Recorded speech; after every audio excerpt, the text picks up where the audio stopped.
The National Weather Service in Pittsburgh has issued a severe thunderstorm warning for southwestern Coshocton County, northwestern Muskingum County until 6 p.m. At 5:22 p.m., severe thunderstorms were located along a line extending from 8 miles east of Utica to 7 miles north of Hanover to near Martin, moving east at 25 miles an hour. Hazard, 60 miles an hour wind gusts. Source, radar indicated. Impact, damage to trees and power lines.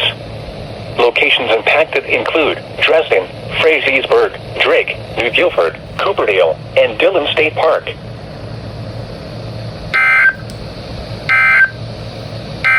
I'm a little concerned. The National Weather Service